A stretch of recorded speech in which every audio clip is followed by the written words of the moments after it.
So far, we've looked at recognizing a need, creating a plan, and organizing that plan. Now we turn our attention to the stimulating of that plan and the components of that plan in the form of promoting and motivating. Promoting what the plan is to the target audience and motivating not only the target audience for the potential of their participation in it, but also your recruited staff and your resources that have been compiled to address the specific need. An effective event or ministry or program requires sufficient time for planning and promotion. The planning time makes it possible for workers to be trained, duties to be delegated, and responsibility and accountability systems to be set up. The stimulating or promoting and motivating phase or stage deals primarily with promoting the event for the target audience and motivating the workers to a higher level of commitment. The appropriate amount of time needed for staging an event differs according to the complexity of the events.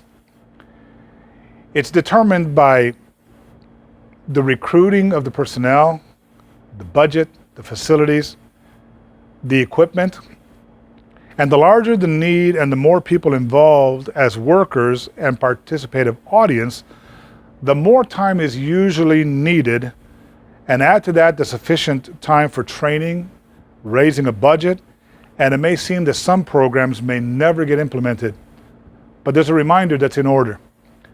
The work of God must have spiritually mature leaders, or at the very least, spiritually maturing leaders. Understanding and practicing the principles that we've outlined so far will assist the leader in making wise plans. But waiting until everything is perfectly in order will result in immobility. A clear mission, a biblical understanding of what needs to be done, and what it is that you're addressing, a carefully developed plan, and a sound organization leaves you just one step short of implementation. Let's talk about promoting. The most successful way to promote an event, activity, or ministry is still word of mouth. Nothing beats enthusiasm on the part of someone who is actually involved in the ministry or someone who has profited by a similar kind of ministry. Enthusiasm is contagious. People who enthusiastically give an invitation are hard to resist. It's been said that people retain about 5% of what they hear, but 80% of what they see after 72 hours. If your motivation, if your promoting is being done through people, they will remember that person and their enthusiasm long before they will remember, or longer than they will remember, something that came to them simply by a print ad or a radio spot or just a statement that was made. Visual aids are necessary, though, to effectively promote a campaign or a program. If you're going to use all of the different kinds of ways that are available to promote a project, a ministry, or a program, you can begin by using letters that are delivered to the homes of your target audience, posters that may be predominantly and prominently displayed in the church and surrounding community, lively, colorful bulletin boards, the church newsletter or bulletin. Flyers can be used in combination with door-to-door canvassing to increase the possibility of success. If it's possible, you can use newspaper advertising, radio, television announcements. They could and they should be used to promote an event. And in today's technological society, websites, blogs, and social networks are other tools. The only thing that's hindering the quality promotion of a project or a ministry or a program is the availability of some of these resources and personnel. But once you've identified these resources that you can use, it is in your best interest to use as many of them as possible, because a broad and varied promotional campaign can result in a much wider audience response. Promotion needs to begin many weeks and even months before the event or the program is implemented. A project can be promoted once the plan has been finalized. Much of the promotion is taking place throughout the organizing phase. As the day of implementation draws near, the promotion intensifies in scope and in specificity. Let's talk about the scope of your promotion first. The scope of your promotion is defined as the sum of those elements of the promotion that you will be using. For example, if you are planning to use flyers, bulletin boards, radio, newsletter, website, internet, social networking, posters, door-to-door canvassing, you will begin many months in advance using only one or two of your methods. As the day draws nearer, you will add another method and yet another, until just a few weeks or days before implementation, you are using all of your methods at the same time. Plan on using 60% of your promotion budget in the last week or days prior to your implementation date. It's not uncommon to do one final blast of information and promotion just days before you actually start a campaign or a project or a program. Specificity relates to the details of the goal that you are trying to attain through your event, program, or ministry. One effective way of achieving this goal is to put up a blank bulletin board in your community with large letters that simply state, "Coming soon." After a couple of weeks, you can add another line that says, "Discover the joy of a spirit-filled life," or just discover the secret of a joy-filled life. After another week or so, you can add another line, "Free workshop." Each week, you continue to add lines stating where, when, and whom to contact for more information. This approach builds interest and anticipation over a period of time and is more effective than just putting up a poster with all of the information at once. Now, this is only one example. Your promotion will be as creative as the people with whom you are working. Brainstorming ideas, just like you are brainstorming possible plans, is a good method for promoting and constructing a calendar for the promotional techniques that you will use. Effective promotion takes time and is an important part of administration and organization. Now, as technology becomes more available worldwide, more churches will be able to use technology in their promotion, and many churches are. A word of caution, though, is in order. High tech should result in high touch. This means that technology should not take the place of human contact. People will always crave the warmth of others. Technology is a wonderful gift to free us from the mundane work of ministry, but the best use of technology is to free us up to be able to minister more effectively. And one more word of caution. If you have a website or if you have a blog or some other use on the internet, social networking, etc., the website should accurately reflect who you are and what you're trying to do in its best light.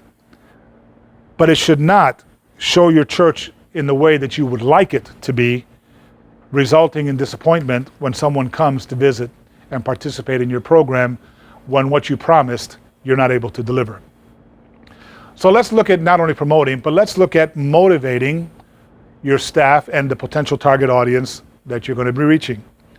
Ministry is hard work. Make no bones about it. At times, even the most committed workers will grow weary, frustrated, or discouraged. But wise leaders plan for those times before they happen. It's kind of hard to command a ship when your shipmates are in mutiny. You need to anticipate what will keep my shipmates happy, what will keep them feeling fulfilled in their task, and make sure you supply them with what they need to keep them working for you in good spirits. Discouragement flourishes under when three conditions are present. Now, there may be more, but these three, I believe, are important. First, the fear of failure. When workers' confidence wane, they are hesitant to step out in faith, and previous failures are relived. Second is the fear of embarrassment. No one likes to be embarrassed. Because there's a thin line between risk and faith, many can't tell the difference. The possibility of embarrassment will hinder a worker from taking the necessary steps of faith. Last, there is the fear of punishment. Negative consequences will kill motivation. Many times these fears are exaggerated, many times they're unfounded, but they are there and they must be dealt with and preferably before they take over. So to combat a loss of motivation, leaders must do several things. One way is to foster an atmosphere of genuine appreciation, recognition, and praise. Leaders should make a habit of noticing quality effort. A kind word can carry a person for a very long time. Praise should be genuine when it is offered. It should be specific, not just an I appreciate you, but I appreciate you when, or I appreciate you because you did such and such. And it should not be directed in a general way to that person. Direct your praise to what has been done and how it is done and how well it has been done. Appreciation can be shown in many ways. Workers feel appreciated when they have sufficient access to their leaders, knowing that you will always take a moment to listen to their concerns and to pray with them and to recognize them goes a long way into keeping people motivated. They feel appreciated when personal time is spent with them, when you communicate your appreciation.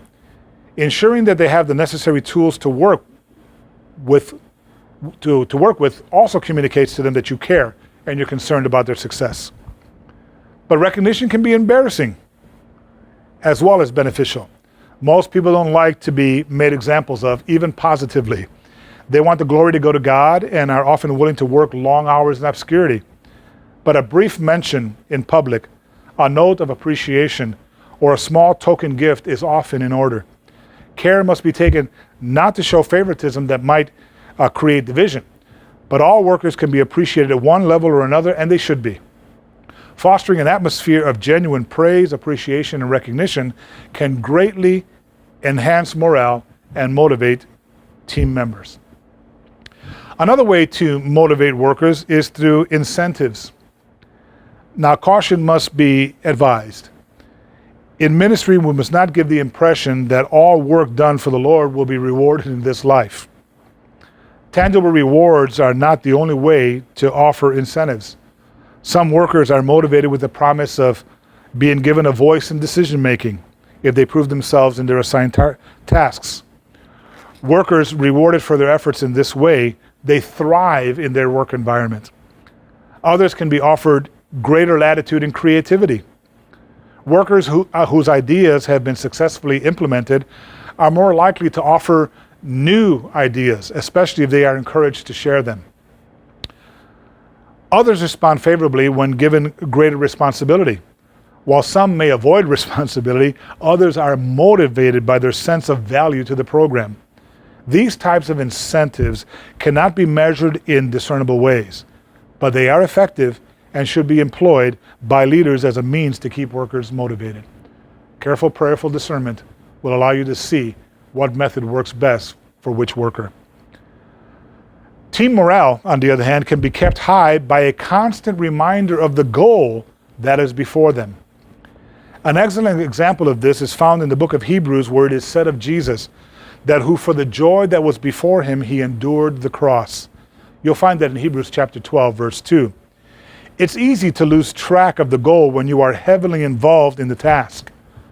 But regular meetings emphasizing the goal and the progress that is being made towards that goal will help the team motivation. It will help them to endure the cross for the joy that lies before them. It's a good idea to divide any plan into stages of development, and each stage is assigned a date of completion. As each stage is completed, workers feel a sense of accomplishment that motivates them for the next stage. And at the conclusion of the implementing the plan, a celebration is certainly in order.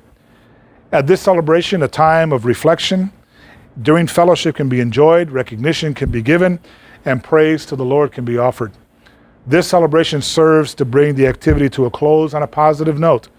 And when workers' last impression of their involvement in a project is a positive one, they are more likely to participate in future events.